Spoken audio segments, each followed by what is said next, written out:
স্বামী নিজ হাতে বালিশ চাপা দিয়ে হত্যা করেছেন তার স্ত্রীকে। গাজীপুরের কাশিমপুরে এই হৃদয় বিদারক ঘটনা ঘটে। ঘটনার পর নিজেই ফোন দিয়েছেন জরুরি সেবা 999-এ, ডেকেছেন পুলিশকে। সে পড়কে লিখতেছিল, আমি সেটা মেনে নিতে পারিনি।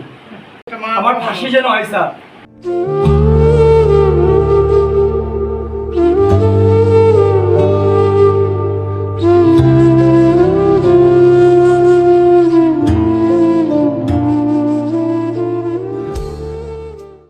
দুই বছরের একটি শিশু এবং মাত্র 2 মাসের একটি নবজাতক, এদের বুক থেকে চিরদিনের জন্য কেড়ে নেওয়া হয়েছে মায়ের স্নেহময় উপস্থিতি। পুলিশের হাতে ধরা পড়ে স্বামী বারবার বলছিলেন, স্যার, তার কোনো দোষ নেই, সে ভালো মানুষ ছিল, তার মৃত্যুর দায় শুধু আমার। তবে একই সঙ্গে জানিয়েছেন স্ত্রী পরকীয়ায় জড়িয়ে পড়েছিলেন এবং সেটি মেনে নিতে না পেরে এই চরম পথ বেছে নেন তিনি। দর্শক, ভাবুন তো, 2টি নিষ্পাপ শিশু, একজন মৃত মা, আর পাশে দাঁড়ানো অনুতপ্ত এক স্বামী।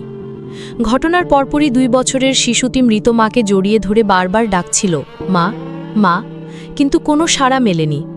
পুলিশ জানিয়েছে ঘটনার পেছনে অন্য কোনো কারণ আছে কিনা তা খতিয়ে দেখা হচ্ছে। তদন্ত শেষ হলে আইনগত ব্যবস্থা নেওয়া হবে। এই ঘটনায় শোকের ছায়া নেমে এসেছে পুরো এলাকায়।